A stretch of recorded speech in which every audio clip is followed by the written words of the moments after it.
between the butt of this grip here, which is probably butt of the grip's probably right in there, and our belt buckle. Okay. See that? Yeah. That's a lot of space. At most, I'd only ever want to see about 6 inches or so. Yeah. Right there. Yeah. So it's gonna feel, see, that looks good. See, now where your hands and arms are just hanging, Yeah. that's where you grip the club. So if you were to stand up straight and just simply, you were just to bend over, see where my arms are hanging, that's where I should grip it. I should never be reaching out here. I also don't want to be, in my crotch way, where I've got no room to move. But everyone, I did for a very long time. Everyone reaches. Okay. And I've gotten in my few years working here, I've seen maybe less than a handful of people that are actually too close to the ball at first. Everyone reaches. That's it's just the nature of it. Okay. Now that being said, while you do reach, your weight distribution is very good. So your weight is very centered. So you've actually done it in what I would almost say in the correct way, which was you've dropped your rear end back, right, bent from your hips, and that's how you've gotten so okay, far out. So overall, your posture, it doesn't look very bad. I just think you need to get your hands closer to you. So okay, and whatnot. So we do have an extremely strong grip.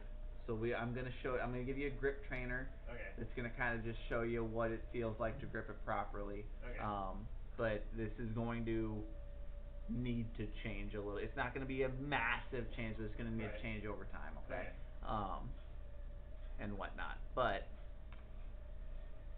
first thing I notice, other than that, your setup looks really really good. So you've got your right shoulder nice and low. Your stance width looks really good. Your shoulders are very square. Your hips and feet are. Everything's in line with each other, so that's really good. We don't have anything kind of cockeyed or funny looking.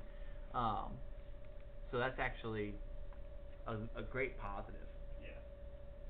As you move this club back, you hinge it up beautifully, and a good camera angle, I'd have you hitting off this other stuff. Okay. But even you just trust me when I tell you, you're in a great spot right there. Okay. With the club, you move it up to the top.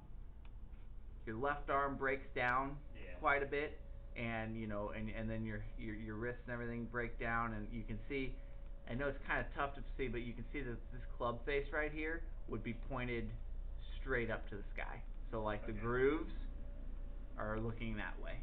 Okay. That's because your grip is so strong this way that it gets shut at the top. Okay. That's why you're getting a lot of these that when you do catch it are off to the left. Okay. So that being said, on the way down, your club falls right on the plane. Your club is in a great spot on the way down. So, that's why I'm saying, you moved the club pretty well. You actually get the club into good spots. It's just our body's not in the right areas most of the time. Okay, so through impact, your hips cleared. So actually, your lower body worked really well. Your upper body, your right shoulder's nice and low. So you've maintained your spine angle, stayed in posture. Everything's good there.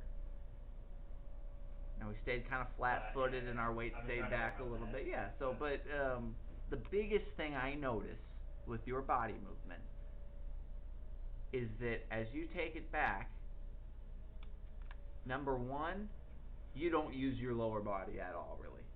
Okay. You've got exactly 16 degrees of hip turn at this point. Tour average is 45. Okay. No. You get what I'm saying? I'm never offended by anything. And so you get what I'm saying? And your shoulder turn at that point is at 68 degrees.